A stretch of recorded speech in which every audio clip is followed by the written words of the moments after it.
In week 4 of the course, we talk about victimology theories of crime. Can you perhaps give a quick summary of some of the key theories? Okay. So victimology as a science was first proposed in the 1940s. The early writers were a person called von Hentig and Mendelssohn. The focus of their activity actually today is very much the subject of criticism. Each of them took a different perspective about the role that the victim played in bringing about their own demise. Mendelssohn, for example, talked about the victim's culpability. Von Hentig looked at what it was that the victim did that caused them to become a victim of crime. Each tried to encapsulate their theory into typologies. Mendelssohn in particular, his theory was taken up by people like Marvin Wolfgang, who did a study on homicides, and he determined that using the theoretical perspective as proposed by Mendelssohn, that there were some people who were victims of homicides who actually actively contributed to becoming a victim. And at the other extreme, there were people who were completely innocent.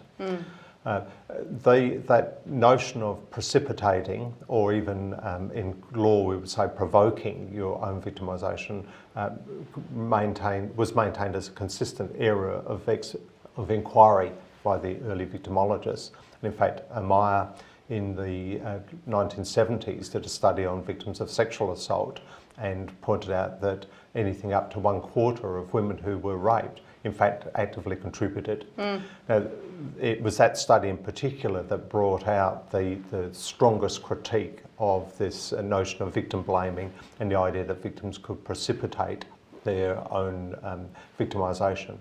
In fact, Sat Fattar, one of the leading writers who took some of that early work and expanded on it in his theories, he made a clear distinction between the notion of provocation, which is a legal concept, and precipitation. And one of the issues that he raised about precipitation was that it was in fact a useful term for us to be able to understand why crime happens.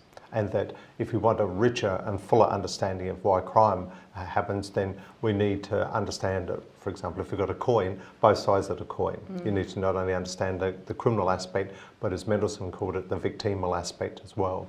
And statistically, some of the research that was done in the late 1960s shows that both in a micro as well as a macro environment, there are common environmental factors as well as individual characteristics that are shared between victims and offenders.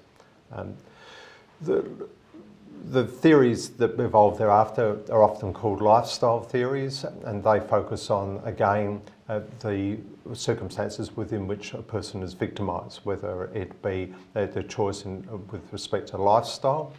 So here, for instance, in Australia, we tend to have a high level of assaults that happen in public places compared to some other countries in the world. Well, one of the reasons for that is that we have an environment, whether in a climatic sense, as well as in a social sense, that provides opportunities for people to be out using public space for much of the year. And we also have fairly liberal hours of trading with alcohol and the like. And so this mix of all of these factors in terms of lifestyle choices that we make actually creates the circumstances within which victimisation can happen. And that's not to say that it should happen, it shouldn't happen, but that it's just from a purely empirical perspective that those lifestyle factors can have some influence. More recently, we've seen some greater focus on what are called victim-centric theories of victimology.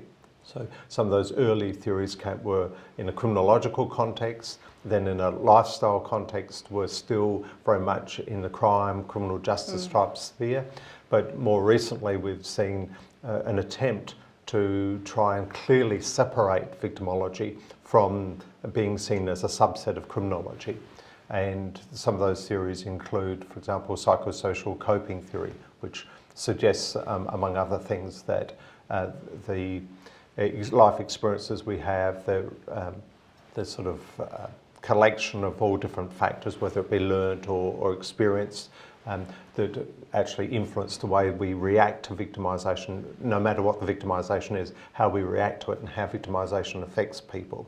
So the focus of that theory is victim-centric, putting yourself in a position of a victim and looking out, and less focused on the actual cause of the victimisation in the first place.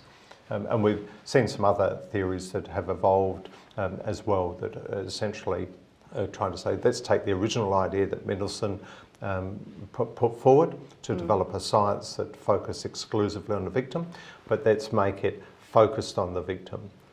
One of the difficulties, however, that's been dominant in the discussion about whether victimology is even a social science of its own standing is the fact that it's unclear what is the scope of that science. Is it just criminal victimisation? Is it human rights? Or is it a very global? If you think about the sources of victimisation, you can divide them in broad terms between natural interventions such as natural disasters, predatory animals or disease, and on the other hand human interventions, of which some of those interventions we describe as criminal. Others, as some of the feminist writers, they talk about patriarchy, which is very much a structural form of victimisation. In our own law, we talk about civil as well as criminal law. And then we also have things such as suicide, which is a form of what some people call auto-victimisation or self-victimisation.